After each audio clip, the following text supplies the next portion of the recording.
here and you're here with your colleagues and your friends, then guess what?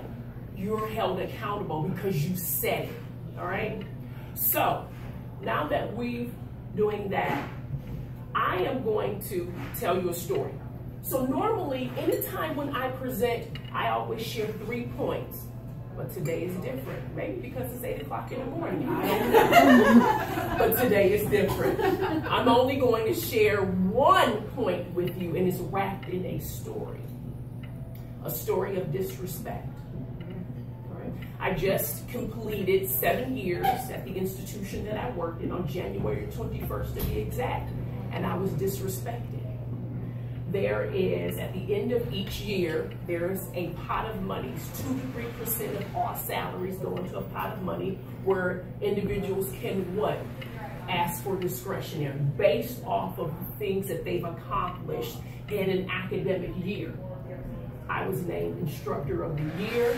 I co-coordinate a mentoring program that's an award-winning program, and that also has a higher retention rate than the college's retention rate.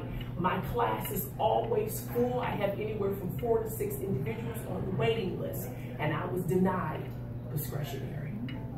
So when I was about 30, maybe 5 years ago, right? I used to think that being betrayed by your friend and ex-boyfriend, maybe even my ex-husband, was the worst kind of betrayal. But what I learned at the end of last year was self-betrayal is the worst kind of betrayal. Self-betrayal was the worst kind of betrayal. So I said to myself, self, how are you going to stand in the power of your passion? What are you going to do?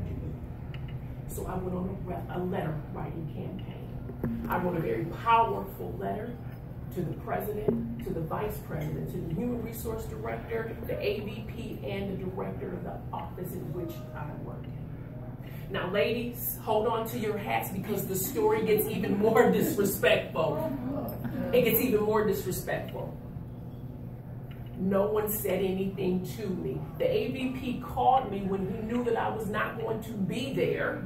I called back the next day and I've not heard from him since. And he's seen me plenty of times. I assure you, I'm 5'10". You cannot miss me. All right? Nothing. It gets worse.